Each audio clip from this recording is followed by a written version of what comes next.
Welcome to 10-Minute Talks with Riverside Pride. Hey, welcome back. This is Asia with Riverside Pride. This month's 10-Minute Talk is all about self-expression, and I am joined by Anthony Muncie. Welcome. Thank you. Preferred pronouns, he, him. And so let's talk first about how do you define self-expression? Self-expression really is putting you into anything you do. And for me, I put it into my artwork. So for me, I find a way to express myself through my art. It might not necessarily be how I'm actually feeling, but like a memory. And so I always do that. Like it's something I always do. I try to show myself through my artwork, express myself, but also in everyday acts. I'm a little kooky sometimes. So. Right, so there's so many ways you can express yourself, right? Like you can, certain attire, certain mannerisms, free speech, activism, art. So sometimes it's harder for people in the LGBTQ plus community to find their voice necessarily. So it seems like art has been something where you've found your voice, yes. The comfort to find your voice. Absolutely. So some of these pieces are part of my journey through coming out and coming into my own and figuring out who I actually am. And it's been a way of, figuring out how to really become me. And this one, for example, I call it Friends Amongst the Flood. I probably should have chose an easier name. But it's in the picture, it's depicting a hand reaching out for a hand. But it's my interpretation of when I found community and found help and found a way to really save me. So you felt like you were drowning and then you found that community to pull you out. Yes, absolutely. Beautiful. Growing up, I was in a Southern Baptist household. I went to church every day, literally every day when I was a teenager. Every day? Every day. Maybe not on Tuesday, but most of the days of the week between my parents' church and a church that one of my friends went to. And it was my way of coping with trying to figure out what was wrong with me. I felt like I was doing something wrong just by thinking. So the church wasn't really accepting? It wasn't necessarily non-accepting, but it taught me that the things I was thinking was wrong. Even though I never voiced them, never said them, it's just, that's what I always heard. So, and then I started thinking them once I started growing and, having hormones and realizing that I like boys. And so I really felt like something was wrong with me. And I really started diving into art then. And my art as a teenager was very fire and brimstone and kind of dark then too. And this one here was, I call it solitude, because I felt very alone. I thought that what I was thinking was wrong, and it led to moments of weakness mentally. There's 3 occasions as a teenager I can think of that I thought about killing myself, and by no other means but divine intervention, that those moments were stopped by a friend, by a friend's mom, by my own dad at one time, and none of them knew that I was getting ready to end myself. They just happened to come by at the right time. And for me, that was a way of realizing I need to stop what I'm doing and just keep going, because there's more for me. And art kind of saved me as well, because I was able to express that without actually saying it. Being able to not vocalize what you're feeling, but being able to put it out there in a way that was still comfortable for you, where you're able to get some of those things out without necessarily saying, hey, I'm struggling, I think I might be gay. Right. Gotcha. Well, that's beautiful. So tell us about some of the other pieces, how the progression went.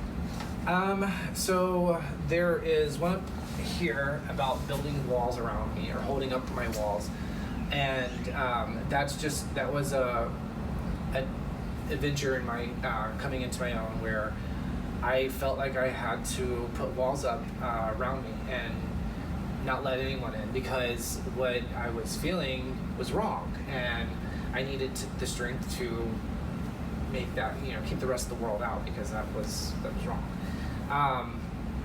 This one here, I call it saving face. It's a little creepy looking. My friends told me it looked like Frankenstein, which I kind of see that. But it's more about remolding your face, just getting rid of the old you and figuring out a way to become the new you. Not necessarily new you, because you're you, and maybe the authentic you. Being the Embracing authentic you, embracing that, and then it can be very hard and distraughting, because that's your face, it's what you knew, and it's changing, whether you like it or not. It's who you are. So thinking back to that point in your life when you're remembering those things, because these are all kind of a timeline of your life. What age were you approximately when you started truly embracing yourself, and what kind of helped you do that, or what prompted you to finally go, you know what, this is me? I was 19 when I got my first boyfriend. Met him at church. We kind of expressed to each other our struggles that we were having inside, and one thing led to another. I had a boyfriend, and it was like an aha moment where I was like, this is who I am. I realized at that moment that what I was doing was really hurting myself. I loved church, I loved the fellowship, I loved my time there, but I knew that I couldn't live both lifestyles, at least by what the Bible said. I found later on in life churches that did accept LGBTQ and attended those, but it just, for me, once I came to terms with that, when I was, it made sense. It just, a light bulb went off. So this darkness that you were feeling back then, once you got to this point, did that start to go when you started embracing yourself a bit more, and that kind of guilt or shame or whatever you're going through? Yes, I had more confidence. I started realizing more about the strength that I had in myself, just to do more and to be more. I'm more confident. I realized that I was holding a lot of myself back, just because I thought that I had to be this certain person for the world, because that's what I was told. That's what, it wasn't easy. I will say that. It definitely wasn't easy, because there were moments where I lost my entire family for a span of like 3 years, where I completely felt like the thing I needed to do was cut them out and just focus on me. And it helped me, but it also, at the same time, it hurt me, because I didn't have my family to turn to during pivotal points in my life. And so it's been a journey there with family. So. I feel like that's a central theme across a lot of the LGBTQ plus community, right? Like sometimes you have the family members that are super accepting, sometimes the ones that take a little bit longer, and so it's a journey. So what, along this journey to where you are now, what would you say to people who are still going through this process of discovering themselves? What advice would you give to people that are learning how to express themselves? I would say whatever you feel expresses you, whatever you feel brings out the best in you, do it. I've made the mistake of putting myself back in the closet, not necessarily like not being gay anymore, but like just parts of me putting away. This artwork that I have here, I've done over the past couple weeks, but before that I had not painted in about 3 years. Just because I let myself get so busy and so preoccupied with life and what I thought others expected me to be, and I lost part of myself. And this has helped me redefine and refine myself again. So don't ever let anyone hold you back from expressing who you think you are and what makes you feel good. Love it. And I don't know if y'all caught that.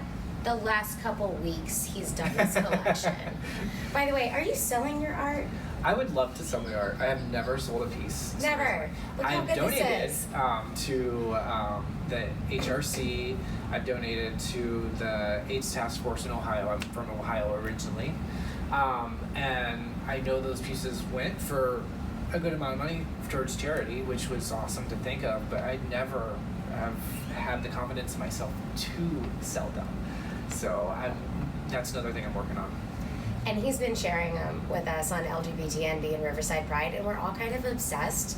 So if you are too, look for his upcoming Instagram where he's going to be showcasing his artwork, and we really hope that you continue to rediscover your voice and rediscover your self-expression, because it is beautiful, and we're so glad to have you part of Riverside Pride and part of our community here in New Braunfels. And thank you so much for sharing yourself with us. We're just in love.